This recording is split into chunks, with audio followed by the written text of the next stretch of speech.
Hey guys, how's it going? Today I want to speak about the subject of, can rational thought exist without language?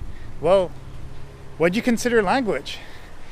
I consider that pretty much, even if you're not speaking with actual words, well, movement, a look, body language is language, right? That's why they call it language.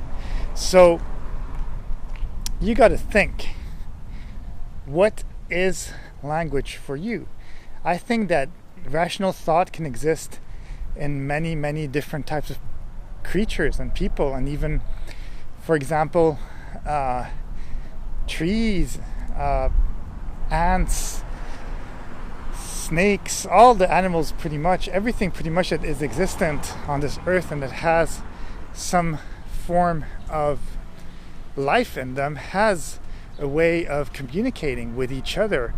They found that, for example, for trees, there's big networks under the earth where they're able to communicate, and they actually do communicate even miles and miles and miles away from each other, and they will warn each other about illnesses, about catastrophes happening. They will feel if there's going to be a seismic movement in the earth, or if it's going to be a sort of natural catastrophe and all that. They kind of prepare themselves for it, and that's why the barks of trees and stuff like that can change from one region to the other pretty fast, because they have all these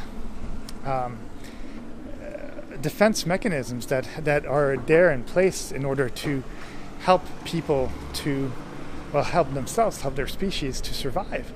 And I do think that it's not because they don't have a form of language that they don't have a form of communication, because then you could say the same thing with fish and all that stuff. Yes, they do know that, for example, dolphins and one of the big mammals of the sea, really, whales and all that stuff, they have ways of communicating because they're able to do it by simply using sonar sound and waves and all that stuff within basically the sea, and they're able to communicate that way. But we call that communication because it's kind of similar to our communication, because we're used to communicating by words, by sounds, but also at the same time animals do it all the time too.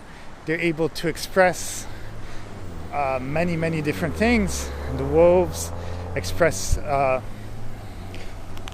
danger, they express their pity, their sadness, all that stuff with howls. Same with foxes, same with pretty much all the animals. You know when an animal is in pain and stuff like that, and we do kind of tend to translate it within what we understand being language, but they have so many different other ways of expressing the way that they basically are alive. But we need to understand that as humans, well, we sometimes don't take that into effect. We don't try to understand it, but it's because things are lost in translation. And they did notice, for example, there's some people that are deaf from childhood, and because they didn't have sign language and stuff like that within their tribe or within their little village and stuff like that, they never communicated with them through time when they were young. And then later on, maybe some company or some association or whatever it is would come and try to help these people by teaching them how to communicate by sign language and stuff like that, and they would learn because the intelligence was still there. But because they never had to communicate as children, they didn't have that need of talking.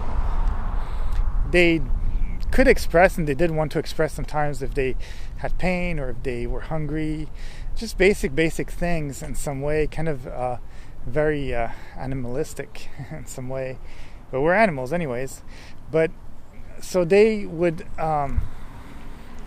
communicate, but they wouldn't really want to communicate in the same way as us. They didn't really have that need. They'd be happy to just be around the person, the people that they know, and that was enough for them. And that shows that something within our childhood develops where if we talk a lot, if we are asked a lot of questions as kids and stuff like that, then we tend to be more communicative. Whereas if you're kind of left alone and you don't really have to use language, well, you just don't do it in that same way. But it doesn't mean that language doesn't exist. It just means that, well, it just didn't happen. It wasn't a necessity.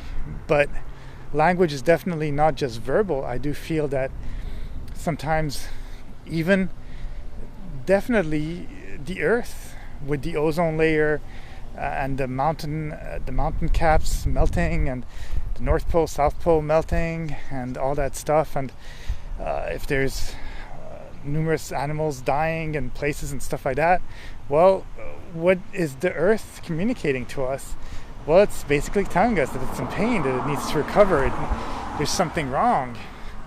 And it kind of goes in the same way as if your body is having pimples, or or you're aging faster than you should, or if you have you can have an epileptic crisis, all that stuff. It's just basically ways of your body telling you that there's something wrong. Why do we have pain? It's just nerve signals telling you that there's something wrong. And that's the thing, is that it's not because you cannot understand it with words that there is no communication. So definitely there's communication without words. There's just so many things that can be communicated in so many different ways, just through, in some way it's not really telepathy, but it's I guess that's why in some way that's how these ideas have prospered, have grown, because people have believed in higher consciousness of being able to communicate through thought and stuff like that, because within our head we hear these voices, we do communicate all these different things in our body, and we do it through thought. But at the same time, I do think that we are interconnected as human beings, and there's just so much that can be said, so much can be seen.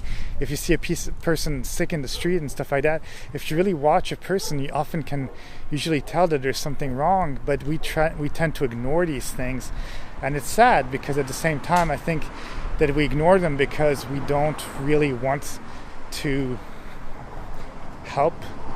We say we want to help as human beings, but we also kind of want to protect, because we know that people can do bad things to us too. So we protect what we have, and it's really a double-edged sword. And I do think that, I don't know, 80-90% of people in some way are good, but because there is that small number of people that are bad, well, you end up kind of being apprehensive, kind of being careful, kind of not wanting to always be next to people, accepting people and stuff like that. So that's another kind of subject. But at the same time, again, going back to language, well, my conclusion is basically that we do have language, we do have things that we like, we do have definitely non-verbal communication, and it's communicated to us in so many different ways, just by the way the air is, by the way that smell is going from the forest burnings, and from the quality of the air and all that stuff. We do know, and we do have communication. It's not because it's not verbal that it's not real, that it's not there. It's still being communicated to us, just in a non-verbal fashion, but our body definitely reacts to it. If it's cold, it's cold. If it's hot, it's hot. So if it's hot, we need to drink. If it's cold, we need to cover ourselves up. That's communication, just a different form of communication. You see? It's kind of like a brain tease, but at the same time, it makes sense. Well, either way, that's it. That's all I have to say on the subject. Have a great day, and I will talk to you soon. Bye.